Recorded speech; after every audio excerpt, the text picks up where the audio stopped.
I don't know, basically. I have no idea. There you go. How can you predict that? I mean, you'd have to be Nostradamus Mark II to get that one right. I mean, D3, a really strange move. So he's opened with C3, now D3. But when you're playing the world champion, when you know that he's kind of freestyling, when he's kind of just throwing these weird, wacky ideas against you, it is hard. And, OK, we've transposed into a Sicilian, and you're happy there, Simon? I'm happy about this because it's a chessable course.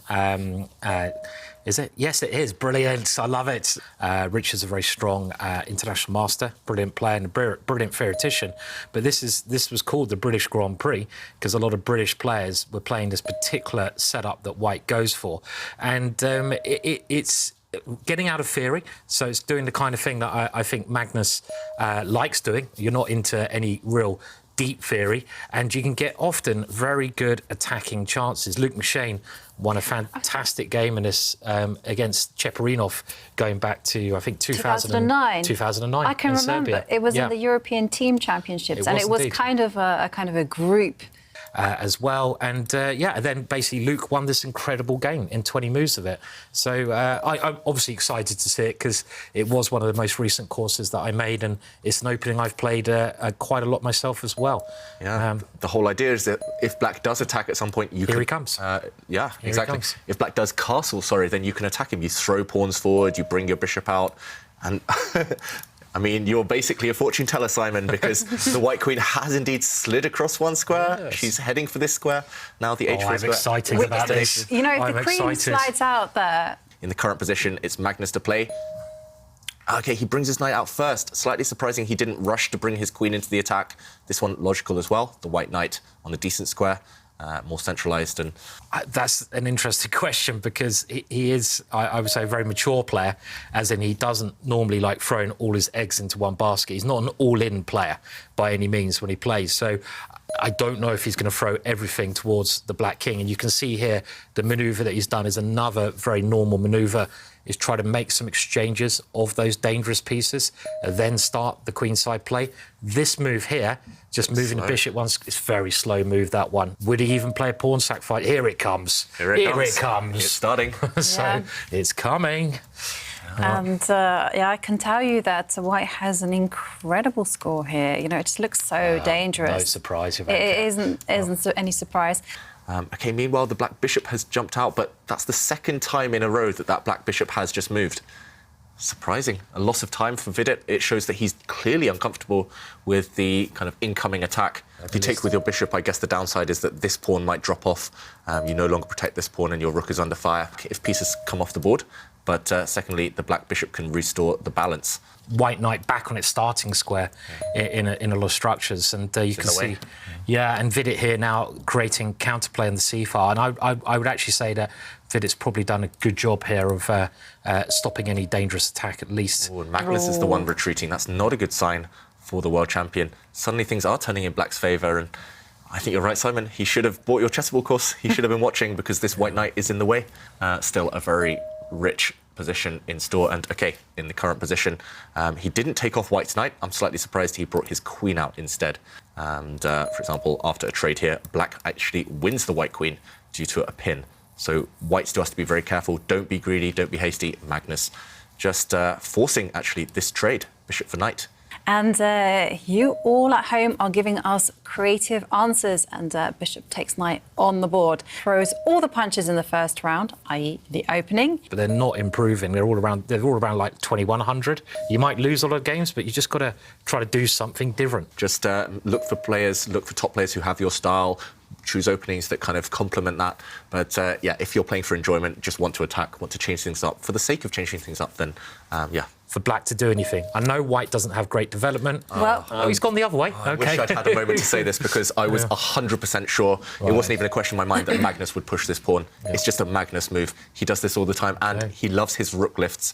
It's boxed in, it's stuck, it's got nowhere to go. Suddenly, push a pawn, push this pawn forward, Black blocks, and lifting the rook up. Suddenly the rook has an easy path to an outpost, actually. If it gets to this b5 square, then it's going to be a glorious piece. So Vidit trying to stop that, but now the Black Knight is getting in the way, if anything.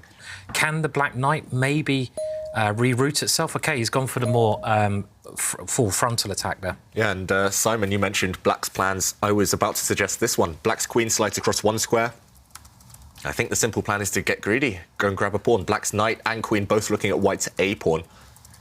I'm not really sure that's a relevant pawn. It costs Black a lot of time to go and take it, but Black's knight, if it does capture the white pawn on A4, then it does get offside, as we mentioned, eyeing up this pawn, and Magnus moves his bishop. If he defended this pawn, I think a big mistake, not just strategically here, blocking in his own rook, but tactically, because suddenly, which pieces are undefended for White?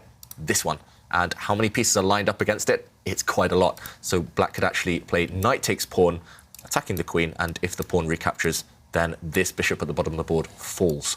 I don't know, just to show the white pawn steps forward. If Black can eliminate this defender actually holds together all of White's pawns. Really interesting move there from Magnus, because we talked about en passant earlier today.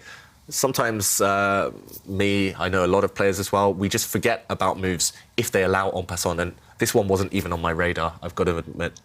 I've got to say, this pawn push, allowing Black to play en passant.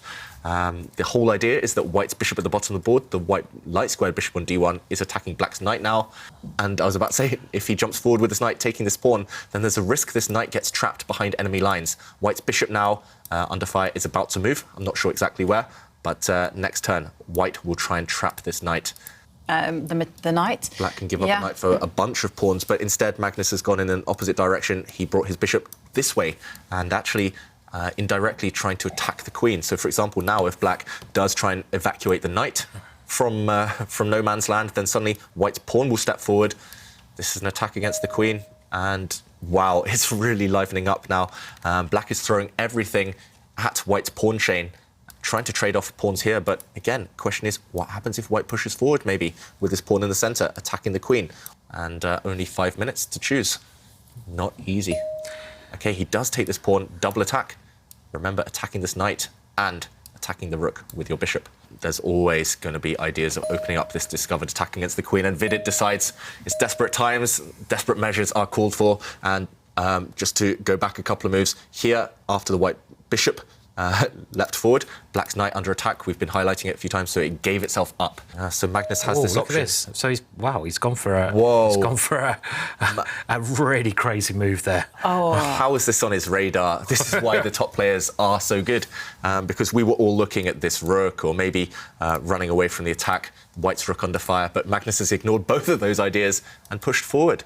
I mean, so much to calculate. We have the drunken pawns, the 3 pawns in the middle of the board, and not just that, we have a double agent. White's pawn taking a bishop. Magnus, okay, taking this pawn.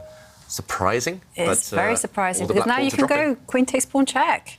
Maybe it's just too hot at his place, because I'm looking at, here we see Vidit has 29 degrees at home, but Magnus has 25 degrees with everything. So I think they're blowing off some steam right now. Definitely. And we do know that Magnus likes his rooms very, very warm when he plays. Often 25, 26 degrees. And OK, the current position, it has finally become less wild. It's clarified a bit. White has an extra bishop, but Black has 2 pawns in return. Yeah. So, for example, if White's bishop, which doesn't look great right now, if it does reroute, we could see that happen right now. Magnus retreating the white bishop, and Black's 2 pawns. OK, this exact manoeuvre has happened on the board. Also very logical. The black pawns are just targets, if anything. He can swap queens at any moment. I would have thought Magnus just going into an ending where he'll be a piece up as well. And, well, Vidit's going to have to do an amazing defensive job here to hold this position. Yeah. Against that pawn that he's attacking with the bishop. I don't think he needs to worry about that. I mean, let's say you move the rook, attack the pawn, swap the queens off.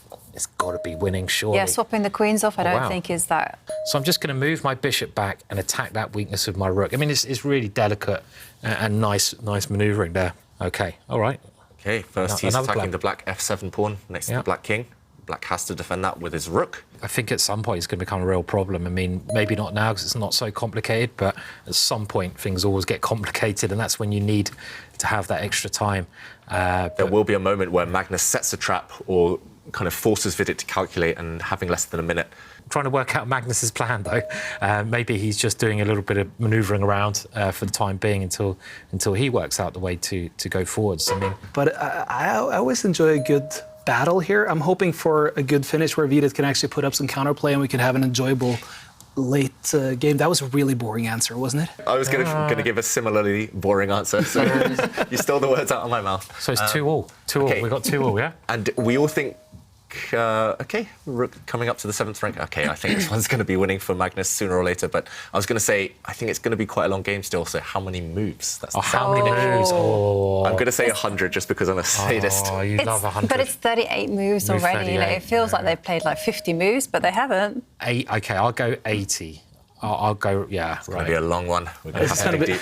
It's definitely going to depend upon Vidit because we know that Magnus is not going to stop pushing here regardless. So So what moves have we got? Okay, so we've got 180. No, I'm going to say lower than that, actually. Okay. I'm going to say... Ooh, especially after this last move. Yeah, after this last move, exactly. Oh, you're getting more information. Every move, it changes quite a bit. Well, you declared your intentions too early, Come on, Simon. hurry up, get you moving. Let's see how Vidit responds. No, you can't just drag it out. You've got to decide. Yeah. OK, 70. Okay. The black pieces would be able to fight off the white army for a long time with those 2 extra pawns, but suddenly white is about to win one of those pawns. they're not playing matches here, but he's won it against one of the guys in top, David Anton. Just what you needed. Yeah. And it can be enough to kind of launch a few other victories. And I did also see some stats by Ty, our numbers guy, just before today, and David Anton had 96% chance of qualifying for the knockouts. So, yeah, we're celebrating Gawain, but yeah, Yeah. I'm sure David Anton, he's had a great tournament. I'm sure he'll still do well. But I heard you say yesterday, Simon, that once Gawain wins a game here, he's gonna roll. He's gonna get into rhythm. You can just lift him to calculate better. So, yeah, so we might see, I hope, many more wins from Gawain in the next rounds. It is a really good course. I mean, I know I have to really say that. I can't say it's rubbish, but it is actually, it's intense. So they're all great, but Gawain's course is special. up for grabs. He needs to defend that pawn. Oh, Then does this- that defend it? Nope, he can't do that. Yeah. So he's lost a pawn and the queens have come off. Now it's 4 versus 3 on one side of the board. This one is winning for white. Still, if all the pawns disappear, then rook and bishop versus rook is technically a draw. But look how happy Magnus is. He's got that big smile on his face. He's clearly very excited about how the game's going here.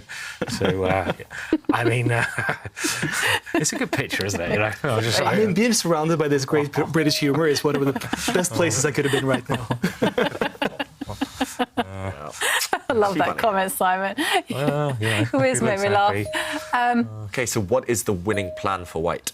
And how long will it take? Because we're closing on a move 61. So He said 61. Sfera said 61. Yeah, and what so- did you say, David? I said 100 just for the sake of it. 100. You went 70, I went 80. yeah. Okay, right. Okay, we're looking good, Simon. Maybe Vidit can fend off this type of idea. For example, in a situation like this, he can always bring his rook back and stop the white bishop from infiltrating. He's gone for the F5 move. Gone for a pawn push. Wow, okay. Really interesting by Magnus. Instead of going the long way round with the bishop, which I was hoping for, to get to move 100, he's pushed this pawn forward. It's edible in 2 different ways. If you take this way, as black, your pawn in the corner drops. Suddenly white gets Harry the H-pawn, another theme of the day. And yeah, suddenly you're breaking through to this weakness as well. It could be move 61. It could be. You know, it's sort of that H-pawn is going to surely just win the day now. I mean, Yeah, Yeah. black has to huddle up. No, not. Does this one work? He wants to trade a set of pawns, but it looks like the white rook can go up to the 7th rank with a check, maybe. I mean, can you just, is that a winning rook and pawn ending even? Often you can give up material to getting to an ending that you know is winning, and it looks very close to being winning with the white king, which is very close to winning. Yes. But I'm not sure if if this wins, you play it. So this is why Magnus Maybe black can hold by the king going back and just blocking this square. maybe Just in time, but you're right, Simon. This is exactly what Magnus is calculating right now. Magnus would love to just take this pawn, create a pass pawn of his own, but maybe he's not in time. Maybe he needs to save his bishop first, and there we go. He does save his bishop. At least now black gets this kind of cluster of pawns. These 3. Yes, some of them will drop after white's last move, dropping the rook back, pinning and winning this pawn. But if now Vidit can trade off the rook somehow, it's a distant dream, but if he can kind of make the rooks disappear from the board, even if he loses these 3 pawns, if you're all the highlighted pieces now, if they all drop off the board, it's actually a draw, because a white bishop on light squares alone and a pawn that promotes on dark squares cannot win. Black's king will just go and hide in the corner, and there's no way to evict it. So some hope for Vidit? Yeah, Maybe. And I just had to be so careful. Even without these 2 pawns, it's not easy, right? Not an easy win. Yeah, and, Maybe the pawns kind of help white in some ways. You often get that in these endings that black wants to keep checking the white king, but sometimes the pawns get in the way. So, you know, of checks towards the white king, which you could see potentially here in some cases. For example, now I think a simple winning plan for white is just bringing the bishop forward, pushing this pawn at the right time, and there we go. Magnus is about to maybe win 1 pawn and then push his own pawn simultaneously. It looks like he's getting closer, and there we go. We're going to get the exact endgame you mentioned there, Jovanka. All of the black pawns are about to drop off if we rush forward to the current position. Lose 63, so it's closing in on 71. Yeah. But I was 70, right? oh, 70, 60, so 61 has gone, yeah. 61 is gone. And the thing was that people were waiting for me as well. And they were like, yeah, she's going to win. Yeah, he's still playing. Still playing, OK, right. Oh, really tense endgame there against Prag, maybe fizzling out to a draw. Meanwhile, Magnus, he's forced the black king out of the corner. That's the first step. Now the black king not blockading in the dark square in the corner. But the problem is you can't give up your black rook. And, I mean, you can't force white to take your black rook. And I think we're about to see Vidit. Has he just resigned? He has just Move resigned. 68. Move 68. Well done.